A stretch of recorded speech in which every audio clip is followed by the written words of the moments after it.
Delhi police ने अभी एक प्रेस कॉन्फ्रेंस भी की है और एक बहुत ही गंभीर, संवेदनशील, खतरनाक और रहस्यपूर्ण तथ्य प्रकाश में आए हैं। आप सबको ध्यान होगा, चंद महीनों पहले की बात है और चुनाव के दौरान भी और चुनाव के बाद भी दिल्ली के तमाम स्कूलों में बम धमाके की कई कॉल्स आई थी, ईमेल्स आए थे। जांच के बाद आप सोचिए कि इससे कितना भय और तनाव का वातावरण अभिभावकों और पूरे दिल्ली की जनता के मध्य उत्पन्न हुआ। यद्यपि बाद में उसमें कुछ भी नहीं पाया गया। फिर जब इस विषय की गहनता से जांच की गई और यह ट्रैक करने का प्रयास किया गया कि ये ईमेल्स कहां से आ रहे हैं, तो बहुत ही आश्चर्यजनक तथ्य प्रकाश में आया कि मूलतः यह ईमेल एक ऐसे व्यक्ति के द्वारा आ रहे थे जो अल्पवयस्क है।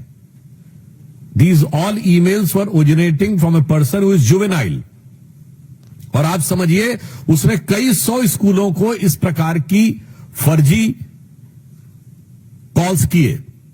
इसके बाद जब जांच में उनके लैपटॉप और अन्य फोरेंसिक चीजों की जांच की गई और इस बात की पुष्टि हुई, तो और भी गहरा तथ्य प्रकाश में आया कि उसके परिवार के लोग और उसके अभिभावक ऐसे कुछ एनजीओ से जुड़े हैं जो कि इस प्रकार की गतिविधियों में पूर्व में संलिप्त रहे हैं, जिन्होंने अफजल गुरु की फांसी का विरोध किया है।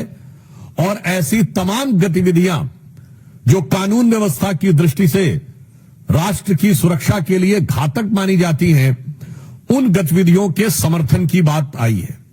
अब इससे गहराई इसलिए बढ़ रही है कि क्या कोई अल्पवयस्क बालक क्या अपने मन से कर रहा है? इसका मतलब उसे शिक्षा कैसी दी जा रही है? दूसरा, या वो सिर्फ मोहरा है और उसके पेरेंट्स और जो पीछे के एनजीओज हैं उनकी इसमें कोई भूमिका है, ताकि दिल्ली की कानून व्यवस्था को बिगाड़कर, दिल्ली के वातावरण को खराब करके, दिल्ली में भय का वातावरण उत्पन्न करके कोई राजनीतिक लाभ या अपनी राजनीतिक विचारधारा की पुष्टि की जा सके।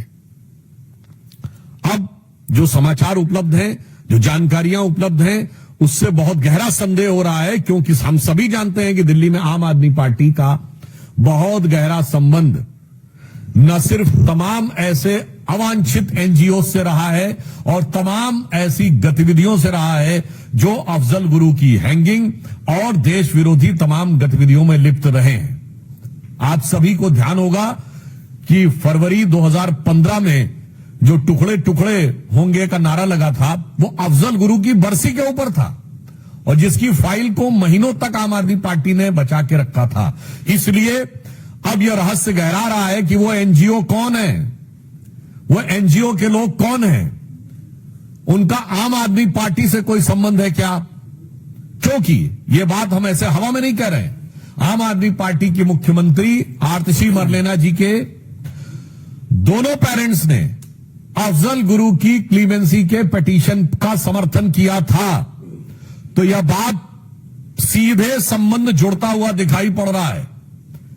यानी वहां के सर्वोच्च नेतृत्व के साथ, और उस जमाने में याद करिए, वो सब लोग, प्रशांत भूषण, शांति भूषण, अन्य बहुत सारे लोग थे, आप बड़ी लंबी लिस्ट है, वो सब उस समय आम आदमी पार्टी के सदस्य थे। यानी आम आदमी पार्टी का एक संगठन के रूप में उनके साथ संबंध बहुत साफ दिखाई पड़ रहा था। तो अब ऐसी जानकारी लगती है और यह ऐसा ही गहरा संदेह आता है, जो पुष्ट होता हुआ नजर आता है, कि क्या इस चीज में आम आदमी पार्टी का या उनसे जुड़े एनजीओ का कोई संबंध है।